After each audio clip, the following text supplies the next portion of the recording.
Welcome students, how are you? Today I will learn the new lesson of English grammar class 7.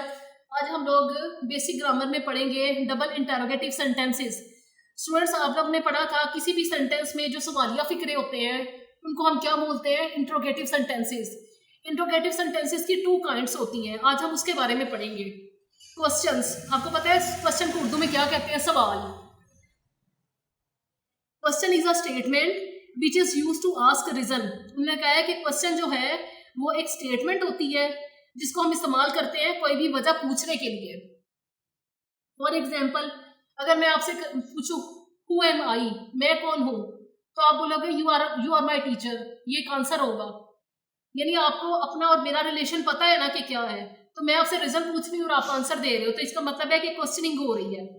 Types of question, question दो तरह की होते हैं। Question are of two types, इसकी two types होती है। Number one is open ended question and second is close ended question.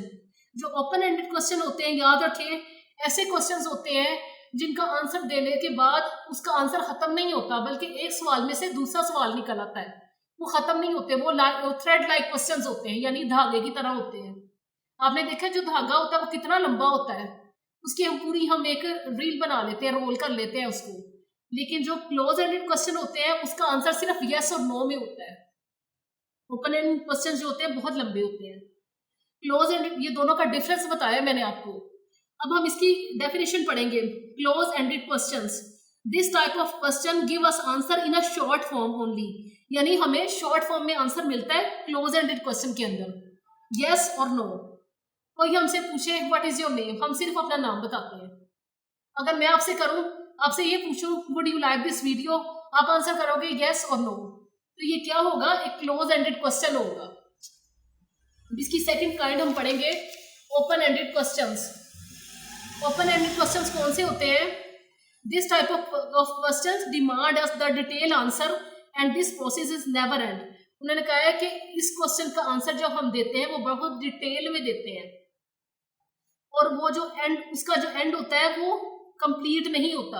वो एक क्वेश्चन के अंदर से दूसरा, फिर दूसरे के अंदर से तीसरा निकल आता है। इस तरह क्वेश्चन वन बाय वन होते जाते हैं, इवन कंटिन्यू, हत्ता कि ये प्रोसेस कंटिन्यू रहता है लाइक अ थ्रेड, एक धागे की तरह। इन दिस टाइप, इस किस्म में, यानी क्वेश्चन की इस किस्म के अंदर we mostly use WH family. याद रखें कि इस किस्म के जो क्वेश्चंस होते हैं जो थ्रेड लाइक होते हैं, वो खत्म नहीं होते, ओपन एंडेड क्वेश्चंस होते हैं, उनके अंदर हम किसका इस्तेमाल करते हैं? WH फैमिली का। आगे हम लोग इसका यूज पढ़ेंगे, लेकिन फिलहाल ये एक कॉमन चीज है, इसको आप याद रखें, इसका नेम है WH फैमिली। इसको हम इस्तेमाल करते हैं यूज किसी भी क्वेश्चन को पूछने के लिए। This type of questions are called double interrogative sentences.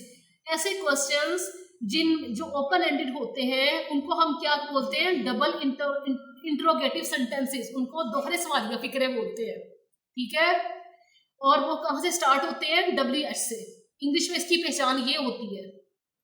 अब मैं आपको इन दोनों का डिफरेंस बताती हूँ।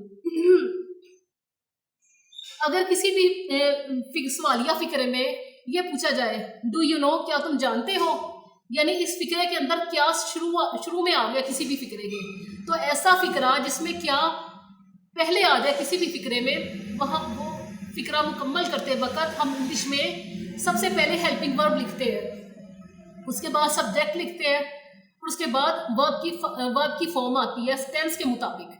जैसे क्या तुम जानते हो, डू यू नो, ये डू जो है एक हेल्पिंग वर्ब है और किसमें यूज होता है? प्रेजेंट इंडेफिनिट टेंस के, नेगेटिव में और इंटरोगेटिव सेंटेंस में। इसी तरह अगर मैं आपसे पूछूं आप कब आओगे, व्हेन विल यू कम, अब शुरू में WH आ गया है ना, तो इसका मतलब है कि ये दोहरा डबल इंटरोगेटिव सेंटेंस है। आज हम WH फैमिली के बारे में पढ़ेंगे। In WH family all word start with WH letter such as why, what, which, when, where, who, whom, how long, how much, ये सारे के सारे क्या कहलाते हैं? WH फैमिली कहलाते हैं। ऐसे फिक्रे जो WH से स्टार्ट हो वो डबल इंट्रोगेटिव सेंटेंसेस कहलाते हैं। सवालिया फिक्रे जो दो तरह के होते हैं उनमें ये दूसरा है टाइप। आगे कॉन्सेप्ट ऑफ बट, बट का कॉन्सेप्ट पढ़ेंगे कि बट जो है उसका हम इस्तेमाल कैसे करते हैं।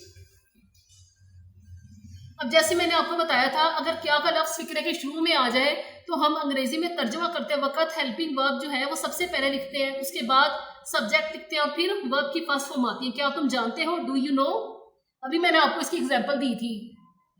इसी तरह अगर क्या का लफ्ज फिक्रे के दरमियान में आए तो अंग्रेजी में तर्जुमा करते वक्त WH अल्फाज शुरू में आ जाते हैं। जैसे ऐसे फिक्रे को दोहरे सवालिया जुमले कहा जाता है, डबल इंट्रोगेटिव सेंटेंसेस। तुम क्या कर रहे हो, व्हाट आर यू डूइंग। अब देखिए शुरू में WH आ गया है ना, जो क्या का लफ्ज है वो दरमियान में था, स्टार्ट में नहीं था, इसलिए हमने इसको बोला है डबल इंट्रोगेटिव सेंटेंसेस। अब बट का यूज करेंगे हम लोग, इसका कहाँ कहाँ इस्तेमाल करते हैं, use as a relative pronoun, यानी रिलेटिव प्रोनाउन की तरह यूज करते हैं। अच्छा स्टूडेंट्स, हम लोग बट का कंसेप्ट पढ़े हैं, तो अब यहाँ use of but as a relative pronoun. Student जो रिलेटिव प्रोनाउन होता है ना, उसमें हम बट का यूज करते हैं एज अ पॉजिटिव सेंटेंस, यानी अफर्मेटिव सेंटेंस के तौर पर यूज होता है, और आखिर में क्वेश्चन मार्क नहीं लगाते, मार्क ऑफ इंटेरोगेशन नहीं लगती आखिर में। जैसे for example, I can't give you what you need, मैं तुम्हें वो चीज नहीं दे सका जिसकी तुम्हें जरूरत थी। अब देखिए व्हाट इस फिक्रे में यूज तो हुआ है, लेकिन आखिर में मार्क ऑफ इंटेरोगेशन नहीं लगा हुआ।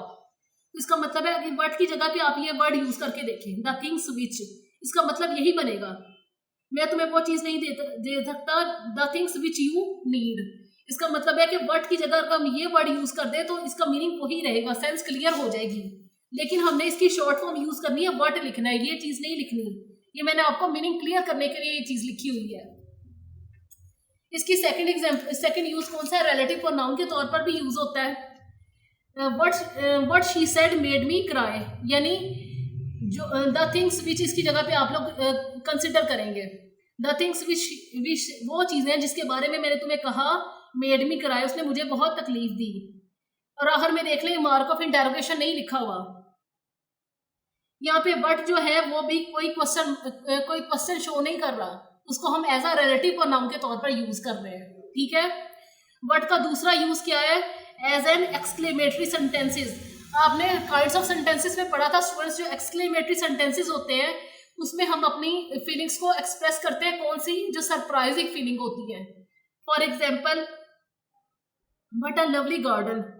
स्टूडेंट्स ये जो एक सेंटेंस है ना, ये क्लॉज कहलाता है, क्योंकि ये इनकम्प्लीट सेंटेंस है, इसके अंदर सब्जेक्ट तो है, ऑब्जेक्ट भी है, लेकिन वर्ब नहीं है, इसलिए ये क्लॉज कहलाएगा और एक इनकम्प्लीट सेंटेंस है, इसलिए इसमें सरप्राइज फीलिंग शो की गई है, तो ये एक एक्सक्लेमेटरी सेंटेंस है और इसमें व्हाट का यूज किया जाता है अमूमन normally. What a man he is, अब ये भी एक सरप्राइज फीलिंग है, यानी हैरानगी जाहिर की जा रही है, सरप्राइज फीलिंग है। व्हाट एन आइडिया, आप लोग ये तब बोलते हैं जब आप लोगों को कोई भी चीज सुन के बहुत हैरानी हो या बहुत ज्यादा खुशी हो, तब हम ये फिक्रा यूज करते हैं, what an idea. All above examples what use for surprise feelings.